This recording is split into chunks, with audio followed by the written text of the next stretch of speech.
नमस्कार साथियों, 12वीं कक्षा हिंदी विषय के अंतर्गत सहायक या सप्लीमेंट्री टेक्स्ट बुक पाठ्य पुस्तक वितान भाग 2 का चौथा और अंतिम पाठ डायरी के पन्ने, जो एन फ्रैंक की डायरी से लिया गया है, का चौथा और अंतिम वीडियो आपके सामने प्रस्तुत करने जा रहा हूं। पिछले में हमने देखा था 11 अप्रैल 1944 की घटना। आज हम उससे आगे 13 जून 1944 मंगलवार, ट्यूसडे 13 जून 1944 की घटना के संदर्भ में चर्चा करेंगे। फिर से वही अपनी गुड़िया किट्टी को संबोधित करते हुए एन फ्रैंक कहती हैं, मेरी प्यारी किट्टी, अब मैं 15 वर्ष की हो गई हूँ। देख, उनकी उम्र थी 15 साल की, और 15 साल की उम्र में इस तरह से उन्होंने डायरी लेखन किया और विश्व में प्रसिद्ध हुई सबसे ज़्यादा डायरी के पन्ने को पढ़ने के नाम का रिकॉर्ड बना हुआ है। तो इस तरह से 15 साल की अब उनकी उम्र हो गई है। उनका जन्मदिन हुआ। जन्मदिन पर उनको ढेर सारे गिफ्ट उपहार मिले। उन उपहारों का उन्होंने वर्णन किया है, जिनमें पुस्तकें, चड्डियाँ, बेल्ट, रुमाल, दही, jam, biscuit, bracelet, sticker, album, Biomalt, मीठे मटर, मिठाई, लिखने की कापियाँ और चीज़ के स्लाइस व गुलदस्ता, ये सारी चीज़ें उनको बर्थडे गिफ्ट के तौर पर जन्मदिन के उपहार के रूप में मिले हैं। मौसम खराब है, हमले जारी हैं। अब वहाँ की परिस्थिति पर बता रहे, मौसम खराब है लेकिन अटैक, हमले जारी हैं। कल चर्चिल, स्मर्ट्स, आइजनहावर तथा आर्नोल्ड, ये ब्रिटेन, अमेरिका, वहाँ के प्रमुख व्यक्ति हैं। चर्चिल ब्रिटेन का प्रधानमंत्री था, आइजनहावर अमेरिका का राष्ट्रपति था। वे लोग फ्रांसीसी गांव में गए थे जो ब्रिटिश कब्जे से मुक्त हुए हैं, आज़ाद हुए हैं।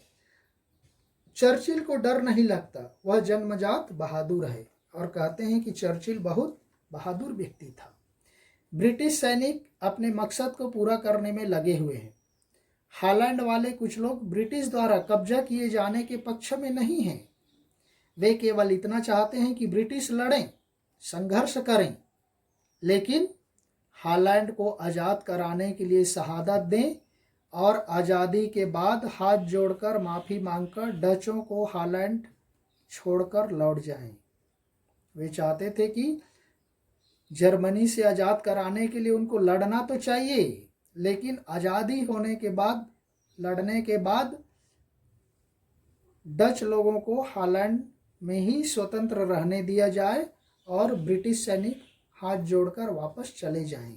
ये वहाँ के लोग चाहते थे। इन मूर्खों को यह पता नहीं है कि यदि ब्रिटेन ने जर्मनी के साथ संधि पर हस्ताक्षर कर दिए होते तो हॉलैंड जर्मनी बन जाता।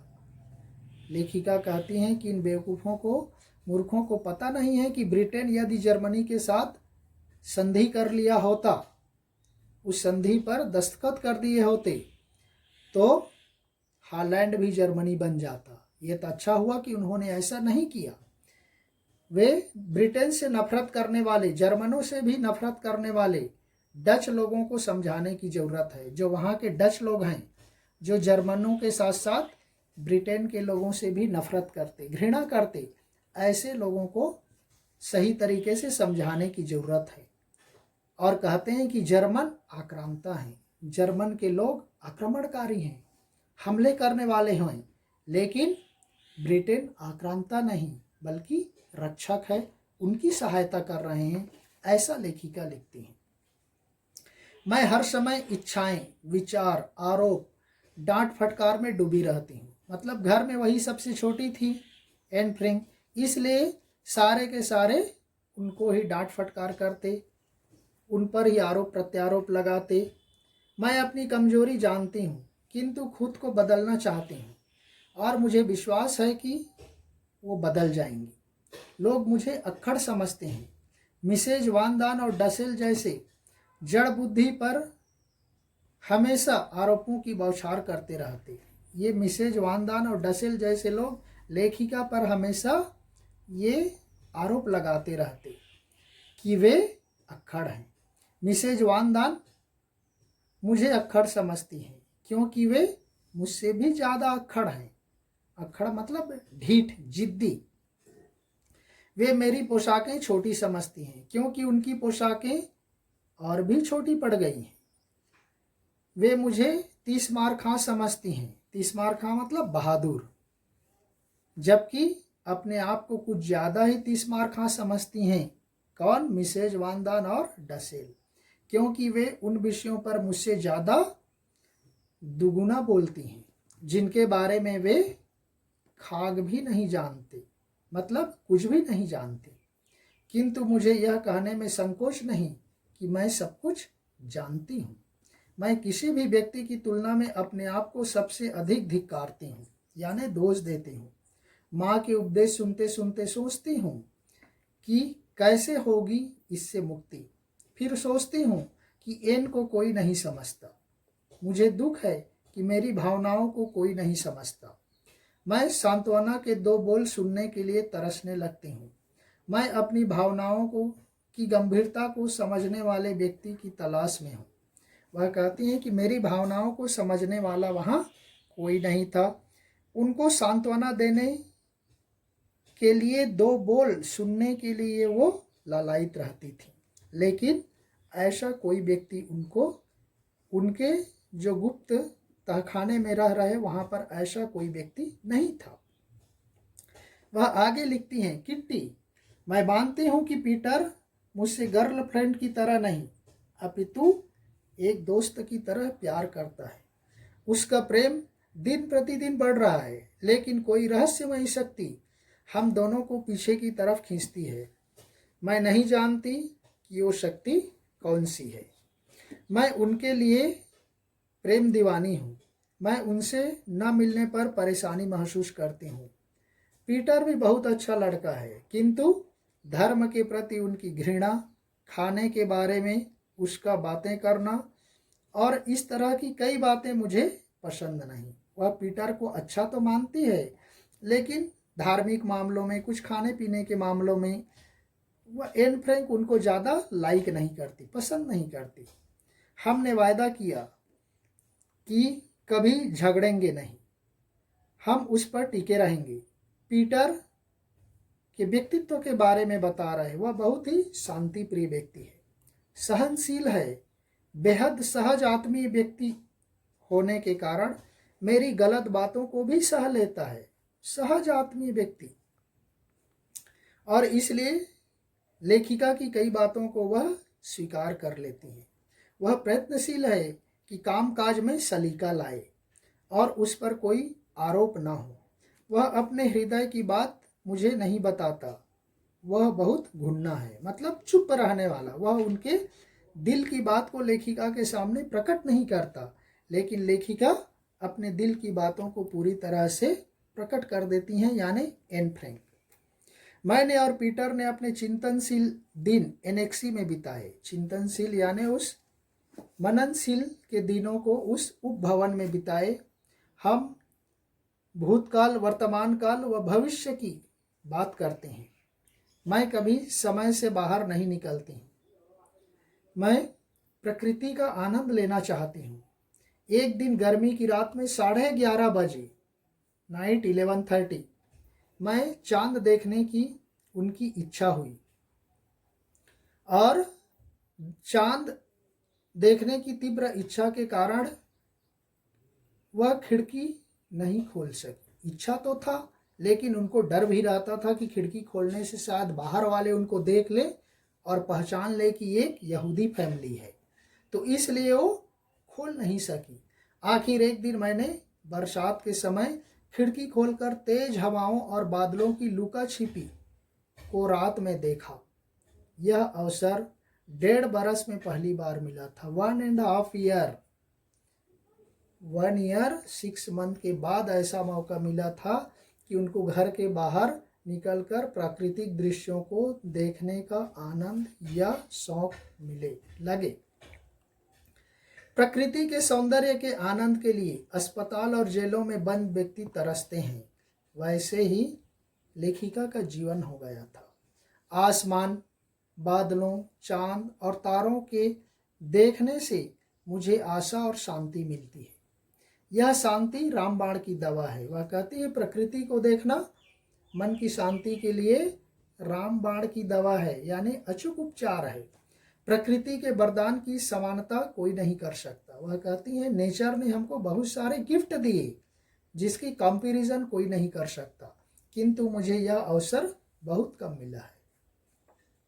फिर आगे महिला पुरुष की समानता, अन्याय, अत्याचार के बारे में यहाँ से शुरू होता है। देखिए, मुझे ऐसा लगता है कि पुरुषों ने अपनी शारीरिक क्षमता के ज़्यादा होने के कारण औरतों पर शुरू से ही शासन किया है। और हम सबको पता है कि हमारा समाज, चाहे विश्व का कोई भी समाज, कुछ एक जनजातियों, ट्राइबल्स लोगों को छोड़कर संसार का समस्त समाज पुरुष प्रधान है, यानी पुरुष को प्राथमिकता देखती हैं। पुरुष कमा कर लाता है, बच्चे पालता पोसता है और जो मन में आए करता है। औरतें इस बेवकूफ़ी को सहती हैं। इस प्रथा की जड़ें गहरी हैं, लेकिन अब शिक्षा के कारण, काम तथा प्रगति के कारण औरतों की आंखें भी खुली हैं। अब कुछ देशों ने उनकी बराबरी का उनको हक भी दिया है। आधुनिक महिला अब पूरी तरह स्वतंत्रता चाहती हैं। आज आप देखे होंगे हमारे ही देश में कितने सारे नियम, कानून, प्रथा, परंपरा, कस्टम्स होते थे, आज धीरे धीरे टूट रही हैं। और अब महिलाओं को भी, यहाँ तक कि पुलिस तो क्या, सेना में भी भर्ती करने लगे हैं। तो इस तरह से हमारे देश में भी महिलाओं को अब आज़ादी दिया जाने लगा है। पुरुषों के बराबर एक तरह से अधिकार और हक दिया जाने लगा है। पुरुषों के समान महिलाओं को भी पूरा सम्मान मिलना चाहिए। औरतों को सैनिकों जैसा दर्जा मिलना चाहिए। देखिए, लेखिका कहती हैं कि पुरुष औरतों को सैनिकों के जैसा दर्जा और मिलना चाहिए, सम्मान मिलना चाहिए। मौत से लड़ते समय सैनिक जितनी पीड़ा व यंत्रणा को अनुभव करता है, उससे कहीं अधिक पीड़ा बच्चे को जन्म देते समय औरत झेलती हैं, ऐसा मैंने पढ़ा है। वह कहती हैं कि सैनिक देश की सीमा पर जिस तरह से शत्रुओं की गोली खा करके तड़प कर, छटपटा कर मरते हैं, वैसे ही पीड़ा, कष्ट महिलाएं बच्चों को जन्म देते समय झेलती हैं, ऐसा मैंने पढ़ा है। लेखिका कहती हैं बच्चा पैदा करने से नारी का आकर्षण समाप्त हो जाता है। वह कहती हैं कि बच्चे पैदा करने से जो महिलाओं का आकर्षण होता है और जो लुक होता है वो समाप्त हो जाता है।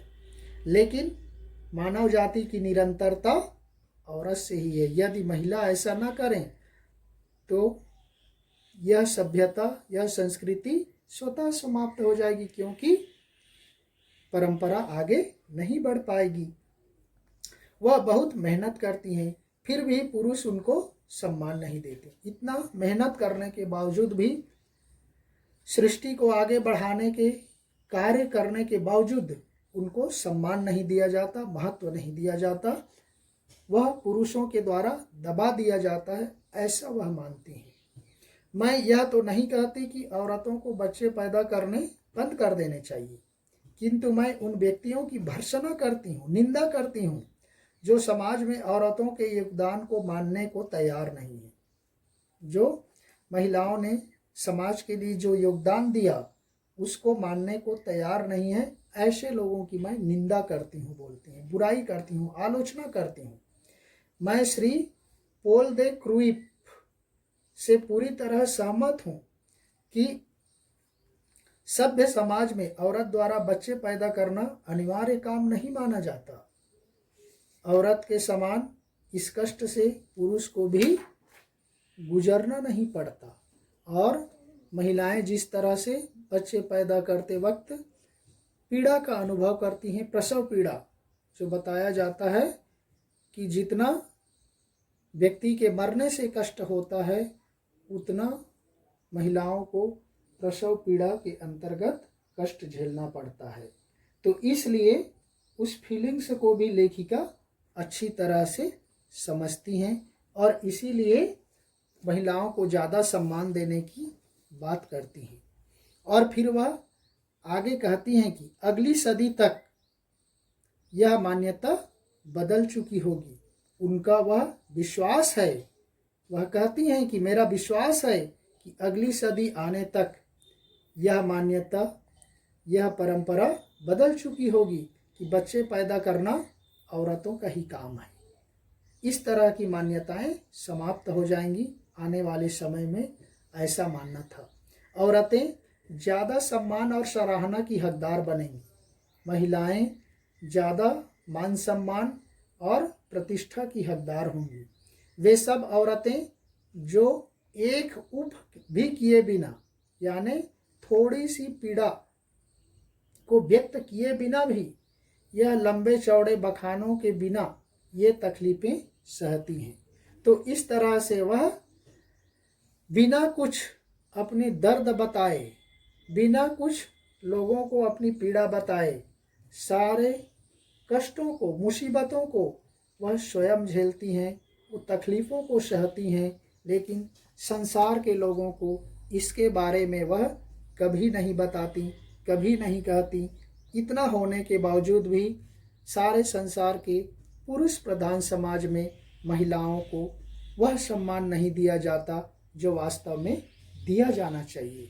इसलिए लेखिका का विश्वास है, उनका मानना है कि आने वाले समय में उनको इस तरह की प्रथाओं से, कुप्रथाओं से कहना चाहिए, कुप्रथाओं से, रीति रिवाजों से उनको मुक्ति मिलेगी और वे भी समाज में सम्मान और सराहना की हकदार बनेंगी, ऐसा उनका मानना है। तो इस तरह से यहीं पर इनका एन फ्रैंक की डायरी का अंत है। तुम्हारी एन फ्रैंक, ऐसा वह लिख करके अपनी बात वह गुड़िया डाल नामक किट्टी को संबोधित करके लिखी हुई हैं, जो आज डायरी के रूप में, डायरी के पन्ने के रूप में पाठ्य पुस्तक में हमारे सामने मौजूद है, जिसको पढ़ करके हम सहज ही अंदाज़ा लगा सकते कि उस 14-15 साल की लड़की, जो लगभग आप ही के उम्र का होगा, वह किस तरह से उस अज्ञातवास में जर्मनी के तानाशाहों के द्वारा, यानी हिटलर के द्वारा कैसे नारकी जीवन व्यतीत किया, उसका ताज़ा उदाहरण इस एन फ्रैंक की डायरी से हमें पता चलता है। तो साथियों, इसी के साथ ही हमारा आपका जो टेक्स्ट बुक से संबंधित पाठ है यहीं पर समाप्त होता है। हमने सारे पाठ जितना हमको दिया गया था पूर्ण कर लिया है, चाहे वह गद्य में हो, चाहे काव्य में हो, चाहे वितान में हो। और संचार अभिव्यक्ति के बारे में आपको छोटे छोटे प्रश्नोत्तर के रूप में जो आपको भेजूंगा, वो सारी चीज़ें आपको नोट करना पड़ेगा, जो आपको दिया जाएगा। और ज़्यादा जानकारी के लिए आप दीक्षा ऐप, जिसको मैं बार बार बोल रहा हूँ, दीक्षा ऐप जो गवर्नमेंट का एक, भारत सरकार का शिक्षा डिपार्ट का CBSE का एक ऐप है, उसमें बहुत सारे प्रश्नोत्तर वगैरह दिए गए हैं। उसको देख करके आपको नोट करना है, परीक्षा के लिए तैयारी करनी है।